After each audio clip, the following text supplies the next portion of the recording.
and welcome to 50 Movies in 50 Weeks. I'm your host, Joey Hollywood, and I'm trying to get through all 50 movies in this 50 movie box set from Mill Creek in 50 weeks. The movie I watched today was called Terror at Red Wolf Inn from the year 1972.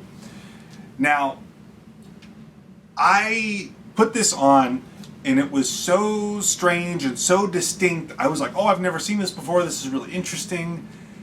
And I go into a part of the movie, and there was one scene in this movie that I had the most massive deja vu, where I watched this scene and I was like, I've seen this before. And then everything pre and post that scene, it was like I never watched it. But I definitely had seen that scene. So I will get to that scene in a moment.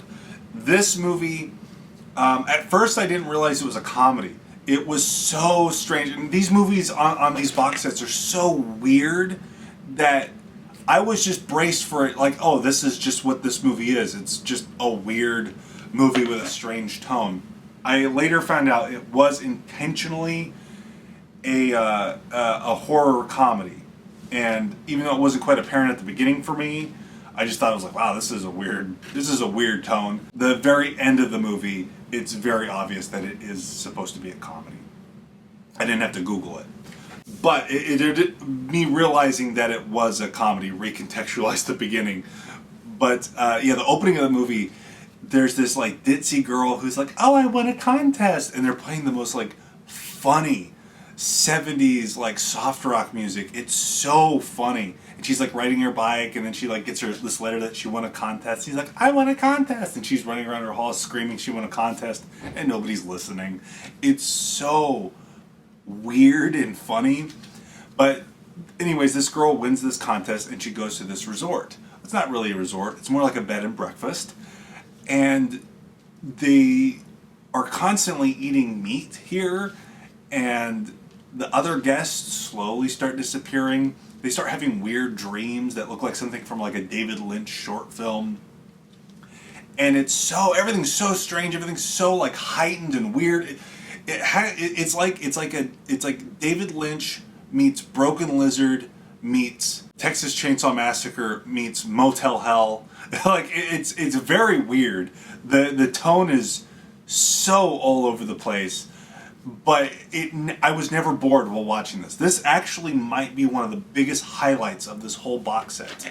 I enjoyed it that much. Now they're at this Motel Hell place, this bed and breakfast.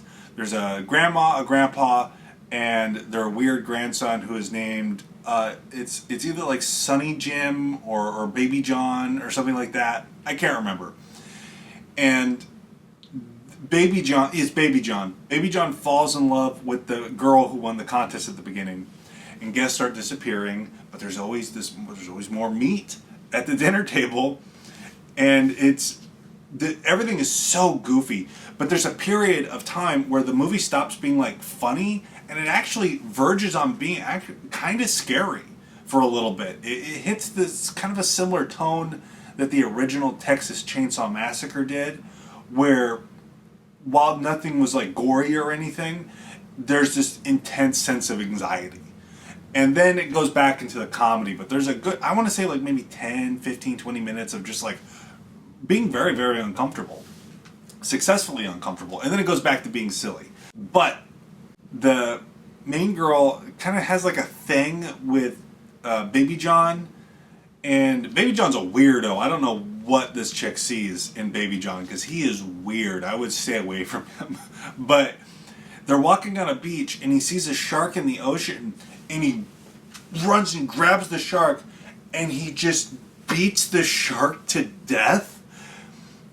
Like, just wails on the ground for like a whole minute straight, like 60 seconds of just wailing the sharks.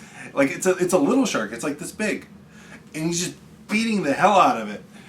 And he turns to the girl and goes, I think I love you, and then walks away.